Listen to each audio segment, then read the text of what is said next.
Hello and welcome back to Global Value. In today's video, we're going to be performing a fundamental stock analysis of Splunk Inc., ticker symbol SPLK. Splunk is one of these high-flying technology growth stocks that has come back down to earth more recently. We're looking at Splunk today because its stock price has been cut by about half. They're just trading over their 52-week low. Currently, as of the time of recording this video, they're trading for about $92 per share. Year to date, Splunk's stock is down 20%.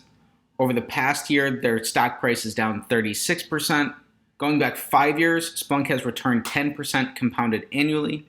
And since they were publicly listed about 10 years ago, Splunk has also been able to return about 10% compounded annually. So far, some peaks and valleys in their stock price, but they produced 10% compounded annually for about a decade. As mentioned, Splunk is down near their 52-week low. The business is about a $14.8, nearly $15 billion market cap. So for some background about Splunk, Splunk is a cloud-first software company that focuses on analyzing machine data. The company is a major player in two markets, security and full-stack monitoring and analysis.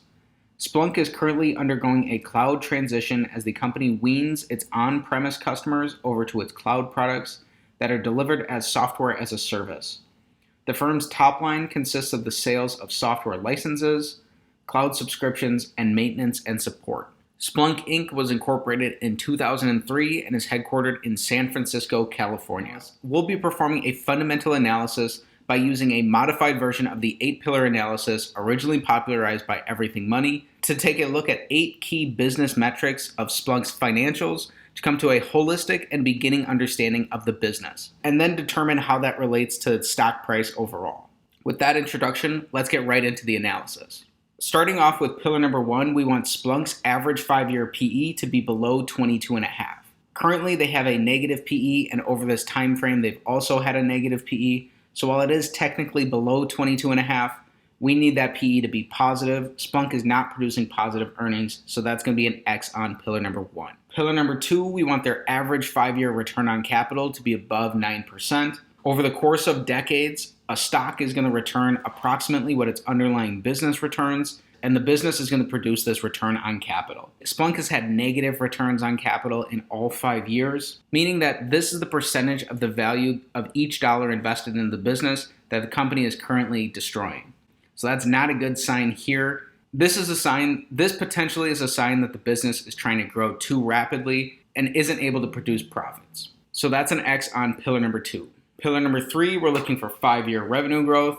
Splunk has doubled their revenues over this time frame from $1.3 billion in 2017 to $2.7 billion in 2021. So that's our first check on pillar number 3. Pillar number 4, we're looking for 5-year net income growth. Splunk has had negative net income all 5 years, and that's only gotten worse as time has gone on.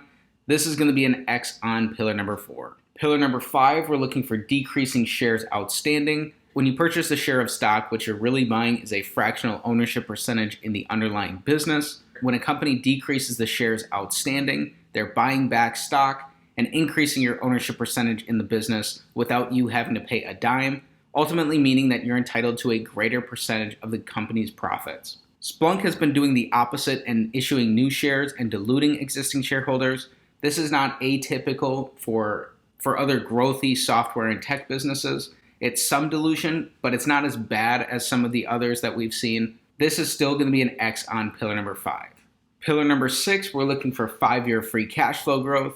Free cash flow is cash from operations minus capital expenditures. It's this column here in green. Free cash flow is the lifeblood of any business. Free cash flow can be used to pay dividends, buy back shares, pay down debt, make acquisitions, or reinvest back into the business.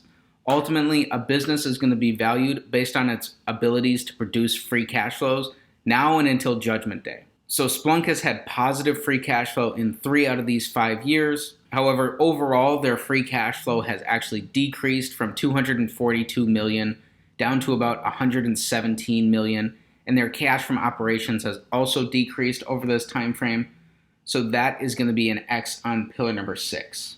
Averaged out, even with these 2 big down years, Splunk is producing about $3 million of free cash flow per year. Next up, pillar number 7, we want to evaluate how the business utilizes leverage. So we want Splunk's net debt, which is their long and short-term liabilities minus cash and short-term cash equivalents, to be below their average 5-year free cash flow multiplied by 5. As of this year, Splunk has $1.7 billion of net debt, and they're only producing $3 million of free cash flow in an average year, so multiplying that times 5 only brings us to $15 million. So that is going to be an X off by quite a lot using their averages. Splunk is going to have to continue either growing their free cash flows quite rapidly or raising more money in order to support this debt load.